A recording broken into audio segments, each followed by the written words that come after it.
I know, you look good. You didn't need to change. You didn't need to change on our account. So I wanted to start off by saying we're here to celebrate Make Yourself, essentially. Before we talk about Make Yourself, I kind of want to take you back to the year, to 1999. It came out October 26th, but the year was 1999. Los Angeles and the world was bursting at the seams with creativity and excess, debauchery and divinity, angst and change. Bill Clinton was president. He also got acquitted that year. Sadly. Is that true? Yeah. Sadly, Columbine happened that year. MySpace was introduced. Napster was a thing. The average cost of an apartment was $645. Lance Armstrong won his first Tour de France, and Prince wanted to party. It was 1999.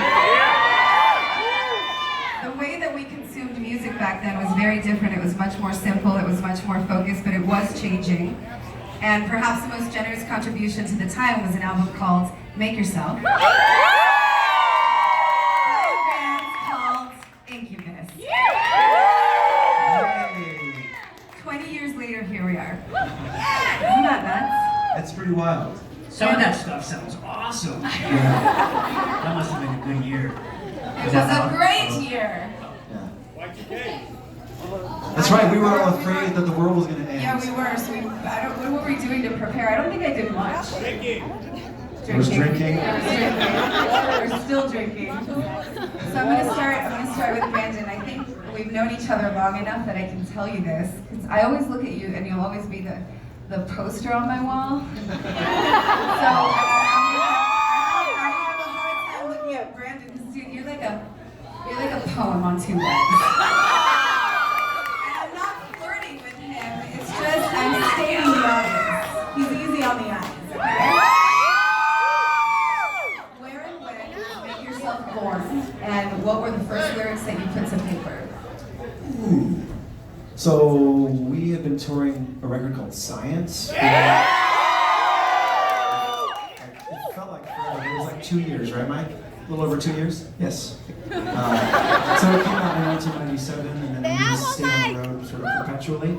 And when we came home, we started writing music, and Make Yourself was the result. And that was really, there was like one other song, right? That, there was like, wasn't it Crowded Elevator or something like that? But yeah, that was kind of it. We just wrote that batch of songs and we arranged them. But what was the first one we wrote? I don't remember. Consequence? Nowhere fast? Consequences. Was it Nowhere fast? Nowhere fast. Sound Arena?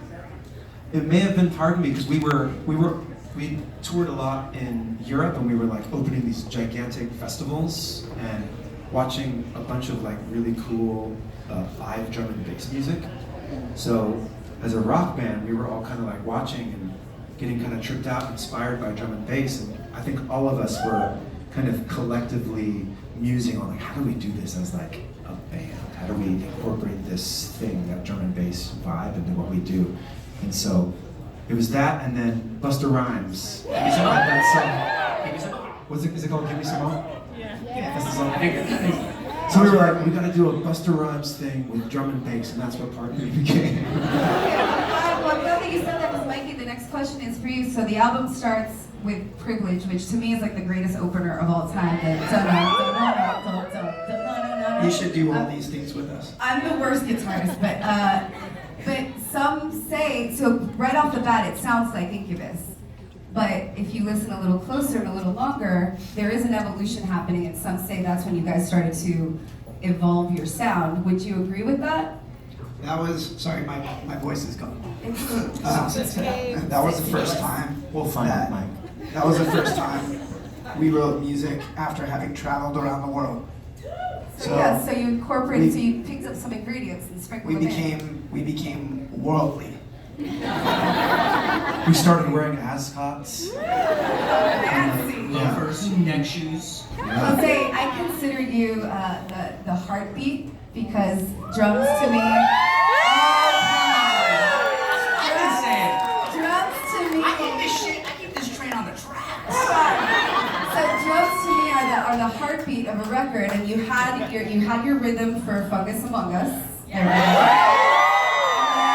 Science had its own. So when did you find the heartbeat? When did you connect to Make Yourself? Was it Part of Me? What did I connect? When did you connect? Like, when did you find the heartbeat of Make Yourself?